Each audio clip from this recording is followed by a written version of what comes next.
ठरलं तर मग या मालिकेच्या आजच्या एपिसोडमध्ये म्हणजेच 3 मेच्या एपिसोडमध्ये आपण पाहत असतो की सायली अर्जुन अभिषेक करण्यासाठी इथे मंदिरात जात असतात. तेव्हा खरं इथे सायली प्रियाला म्हणत असते, हे बघ प्रतिमा त्या घरी आहेत आणि त्यांना कुठलाही तुझ्याकडनं त्रास झाला तर मी तुला अजिबात तर सोडणार नाही असं धमकावूनच सायली अर्जुन तिथून निघून गेलेले असते. आता ते दोघे गेल्यानंतर लगेच ही प्रिया प्रतिमाचे कान भरायला सुरुवात करते.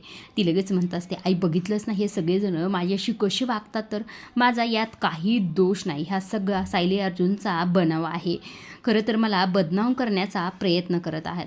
पूर्ण हाचीला मी खरं तर काढा दिला होता असं म्हटल्यानंतर प्रतिमा तिच्याकडे रागानेच पाहते बरं का. लगेच प्रिया म्हणते, पण मी त्यात काही मिसळलं नव्हतं आई, मी हे सिद्ध करेल, परत सगळ्यांचं मन जिंकेल असंही ते प्रिया म्हटल्याबरोबर प्रतिमा तिच्यावर अजिबात रिॲक्ट होत नाही.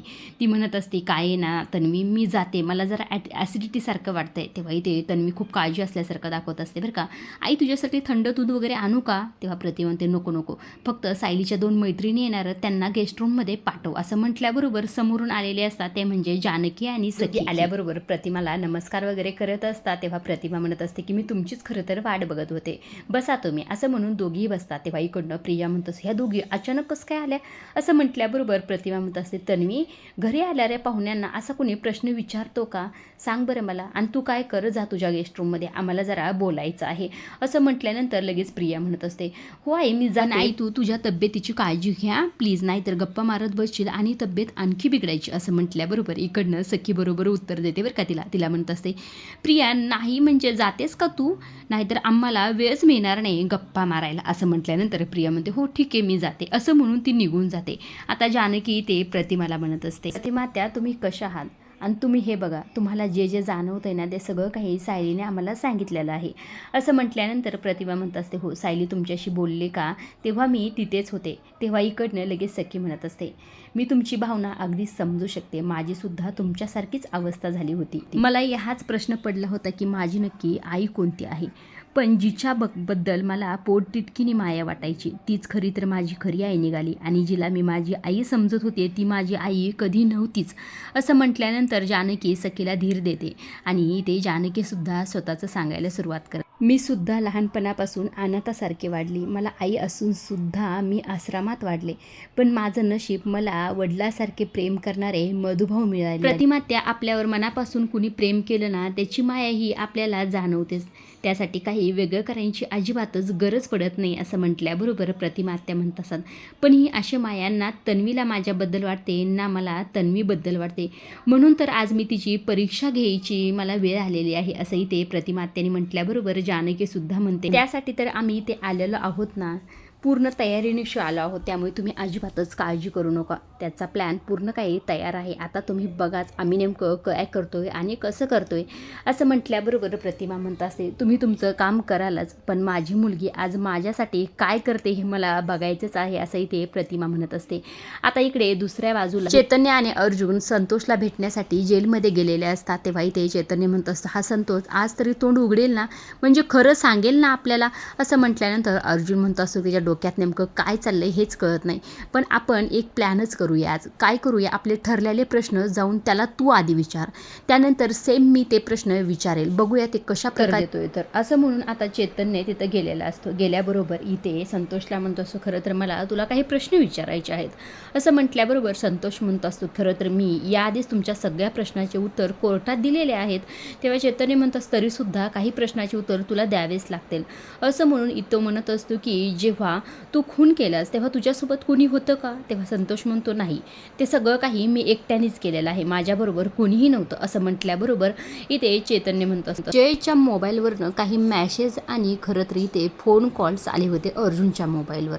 आता तुला अर्जुनशी काय बोलायचं होतं हे कसं माहीत झालं असं म्हटल्याबरोबर तर संतोष असतो जरा अडकतो बरं का. तो म्हणत असतो की मी ते काय ना अर्जुन सरांचे आधीचे काही मॅसेज असले त्यावरनं अंदाज बांधला असं म्हटल्यानंतर चैतन्य म्हणत असतो, तर त्या जयच्या फोनला तर पासवर्ड होता, मग चाट कसे वाचलेस तू असं म्हटल्यानंतर लगेच विषय बदलतो बरं का संतोष. तो म्हणत असतो की नाही म्हणजे मी खरं तर चाट नाही वाचले, हा खून व्हायच्या आधी मी अर्जुन सरांचं आणि त्या जयचं फोन कॉल ऐकला होता, त्यामुळे त्या अंदाजाने मी मॅसेज केला असंही ते जयेशनी कसं तरी उडवीचं उत्तर दिलेलं असतं. संतोषचं हे उत्तर ऐकून खरं चेतनने तिथून निघून गेलेलं असतो. चेतनने निघून गेल्यानंतर खरं अर्जुन आलेला असतो. अर्जुन आल्याबरोबर त्याला म्हणत असं तयार आहेत ना प्रश्नाचे उत्तर द्यायला. तेव्हाही ते संतोष म्हणत असतं तुम्ही सगळे परत येऊन मला तेच प्रश्न काय विचारतात, मी आधीच सगळं काही कोर्टात कबूल केलेलं आहे. तेव्हा अर्जुन म्हणतो फक्त मला आता एक तुला प्रश्न विचारायचा आहे, तू शांता मावशीचा खून का केलास? असं म्हटल्यानंतर जयेश म्हणतो असतो काय ना शांता मावशीने माझ्याकडनं पैसे घेतले होते आणि त्या परत करत नव्हत्या म्हणून त्यांना मी मारलं. तेव्हा लगेच अर्जुन म्हणत असतो गेल्या 1.5 महिन्यात जर तू शांता मावशीच्या कॉन्टॅक्टमध्ये असतात तर मला कळलं असतं, कारण की मी सुद्धा त्यांच्या कॉन्टॅक्टमध्ये होतो. असं म्हटल्याबरोबर संतोष म्हणत असतो तेवढंच कारण नाही, खरं तर शांता मावशीला कळलं होतं की मी चोऱ्या वगैरे करतोय आणि त्यांनी मला धमकावलं होतं की पोलिसांना बोलवेल म्हणून त्यांना मी मारलं. आता पुढे अर्जुन दुसरा प्रश्न विचारतो. तो म्हणतो असतो की शांता मावशीचा खून इतका तू परफेक्ट कसा केलास, म्हणजे सगळ्या फिंगरप्रिंट्स वगैरे सगळ्या काही मिटल्यात, काही नाही तिथं.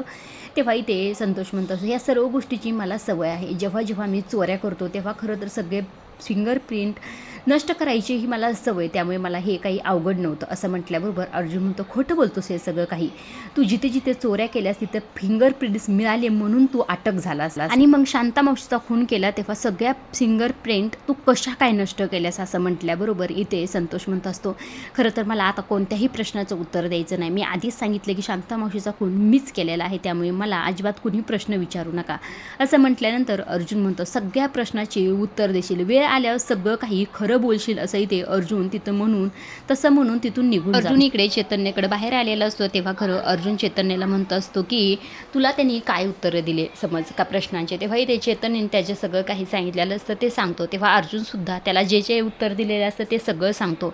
तेव्हा चैतन्य म्हणत असतो खरं तर प्रत्येक प्रश्नाचं उत्तर देताना तो थोडं गडबडतोय, म्हणजे त्यांनी हा खून एकट्याने अजिबातच केलेला नाही असा संशय ह्या दोघांनाही इथे येतो. तितक्यात खरं अर्जुनला सायलीचा फोन आलेला असतो की अभिषेक सुरू झालेला आहे, तुम्ही लवकरात लवकर या. असं म्हटल्यानंतर अर्जुन आणि चैतन्य तिथे मंदिरात जाण्यासाठी निघालेले असतात. आता खरं तरी ते मंदिराचा एकही शिणही दाखवला, म्हणजे अभिषेक वगैरे कसा झाला हे काही न दाखवता सायली आणि अर्जुन डायरेक्ट घरी निघालेले आहेत हे दाखवलेलं आहे.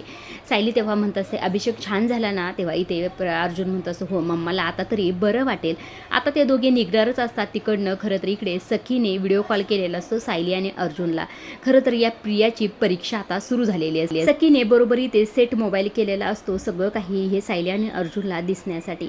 आता ह्या दोघी प्रियाला आवाज येतात अगं प्रिया ये ना, बघ ना हे काय झालंय, गेस्ट रूम मधून धूर येतोय ग, आग लागली ग, प्रतिमा आत्या आतमध्ये ग. तेव्हा इथे प्रिया म्हणत असते काय आई आतमध्ये, आई कशी आतमध्ये जाईल, नाही ती तर बाहेर हॉलमध्ये होती ना. तेव्हा सखी म्हणते अगं नाही, त्या आराम करायचा म्हणून रूममध्ये आल्या होत्या आणि आम्ही बाहेरच होतो हॉलमध्ये. धुराचा खरं तर आम्हाला धूर दिसला आणि वास आला, त्यामुळे आम्ही धावतच आलो, बघतो तर काय प्रतिमा त्या आतमध्ये आहेत, अगं जा वाचव त्यांना. प्रिया म्हणतेच नाही ते हॉलमध्येच असं म्हणून हॉलमध्ये बघायला सुद्धा एकदा जाते, धावतच परत वापस आले. आता खरं तरी ते प्रतिमा त्याचा आवाज सुद्धा त्याने रेकॉर्ड करून ठेवलेला असतं बरं का. प्रतिमा त्या आतमधून आवाज येत अगं तन्वी मला वाचव ना, अगं मला काही होईल ना. असं म्हटल्यानंतर इकडनं प्रिया म्हणत असते हो आई खरंच आहे आतमध्ये. असं म्हटल्यानंतर ती इथे म्हणत असते कोण वाचवेल आता आईला. तेव्हा इथे जानकी म्हणते साकू कोण वाचवेल काय म्हणते, तू लेकच नाही त्यांची, जा की वाचव की. तेव्हा प्रिया म्हणते नाही ना मला फार भीती वाटते, आपण तिघीत नाही तर तुम्ही दोघी जा ना आणि वाचवा ना तिला. असं इथे खरं प्रिया म्हणल्याबरोबर जानकी आणि सखी म्हणत आता आमची आई असते तर आम्ही गेलो असतो वाचायला, आता खरं तर तुझं कर्तव्य आहे, तू मुलगीच ना त्यांची. असं म्हटल्यानंतर प्रियाचं वेगळंच असतं पण ही आग कशी लागली तरी कशी. तेव्हा जानकी म्हणते अगं आग कशी लागली हे तुला कशाला पाहिजे, झाला असेल शॉर्ट सर्किट वगैरे आणि पडद्याला आग लागली असेल, कपड्याला लागली असेल आणि पेटली असेल, तू जा आधी वाचव प्रतिमा. आता तुला काय महत्वाचं आहे, तुझ्या आईला वाचव नाही का आग कुणी लावली हे बघणं महत्वाचं आहे. असं इथे म्हटल्याबरोबर प्रिया म्हणत असते मी फायब्रिकला आताच फोन करते. तेव्हा जानकी म्हणते अगं इतका वेळ आहे का आपल्याला, जा ना तू वाचव ना. तेव्हा मात्र प्रिया म्हणत असते नाही नाही मी आता अश्विनला फोन करते, तो लगेच येईन वाचवायला. तेव्हा खरं जानकी तिच्या हातातून फोन घेते आणि ते सखी जोरात तिच्या कानाखाली वर. तेव्हा इथे जानकी म्हणत असते ही काळजी तुला तुझ्या आईची, अगं ह्याला त्याला फोन लावत बसली, जा ना तुझ्या आईला वाचव ना. असं इथे म्हटल्यानंतर इकडनं सखी सुद्धा म्हणते काळजी तुला तुझ्या आईची.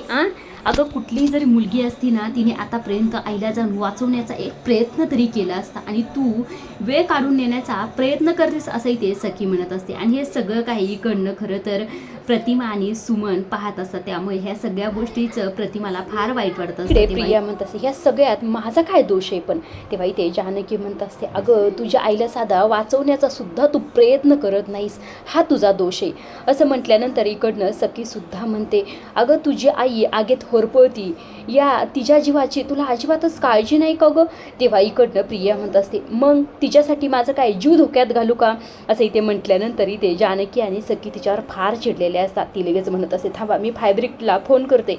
असं म्हणून फोन करण्याचं नाटक करत असते. इकडे प्रतिमाला या सगळ्या गोष्टीचं फार वाईट वाटत असते. ती इथे सुमनला म्हणत असते की बघितलंच ना सुमन, स्वतःच्या आईला वाचवण्यासाठी ही तन्वी खरं साधी धडपड सुद्धा करत नाही, उलट वेगवेगळे कारण देऊन दूर जाते. असं म्हटल्यानंतर इथे सुमनताई सुद्धा म्हणत असतात, तन्वीचा आपल्याला स्वभाव चांगलाच माहिती आहे, तरी सुद्धा हे आपल्याला अजिबातच बघवत नाही. प्रतिमाला ह्या सगळ्या गोष्टीचं फार वाईट वाटतं. ती म्हणत असते की कल्पनाला साधा चटका बसला तर इथे सायलीचा जीव कासावत झाला होता, इकडे मात्र तन्वीची आई आगीत होरपळती, मात्र या प्रियाला काही घेणं देणं नाही, असं इथे प्रतिमा म्हणत असते. आता इकडे दुसऱ्या बाजूला सचिन आणि त्याचबरोबर साक्षी मेहपतला भेटायला गेलेले असतात. मेहपतला भेटायला गेल्याबरोबर इथे मेहपत म्हणतात, कशीच तू पुरी?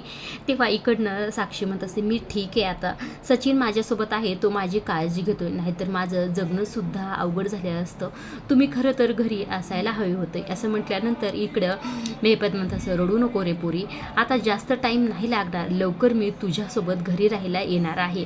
आणि हे बघ साक्षी, तू म्हणायचीस ना की हे वाईट धंदे, हे सगळे काही वाईट कामं सोडून द्या, मी आता ठरवलेलं आहे या सगळ्या गोष्टी सोडून द्यायचं आणि चांगल्या मार्गाने पैसा कमवायचा, असं इथे मेहपतनी म्हटल्याबरोबर साक्षी म्हणत असते की खरंच म्हणताय तुम्ही? असं म्हटल्यानंतर मेहपत म्हणत असं, खरंच मी ठरवलंय, यापुढे एक पण गुन्हा करायचा नाही, साधी 5 रुपयाची सुद्धा चोरी करायची नाही.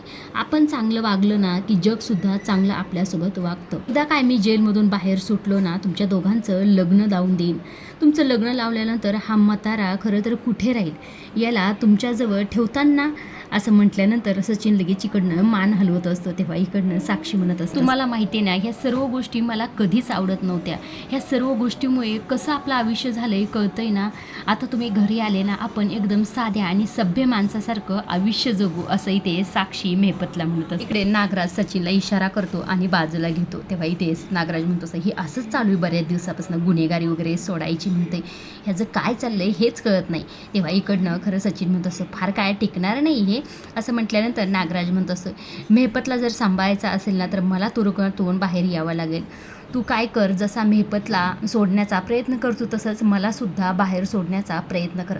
असं म्हटल्यानंतर सचिन म्हणतो असं की तुम्हाला जरा बाहेर सोडणं कठीण आहे, तुमची केस जरा कॉम्प्लिकेटेड आहे. असं म्हटलं नागराज म्हणतो असं, मी काय 4-5 खून वगैरे केलेत का, असं का म्हणतोस? तेव्हा इकडनं सचिन म्हणतो असं, अहो बोललोय मी वकिलांशी, पण ते म्हटले तुमचं जरा सुटणं अवघड आहे, तुम्ही एक काम करा, इथून पळून जाण्याचा विचार करा.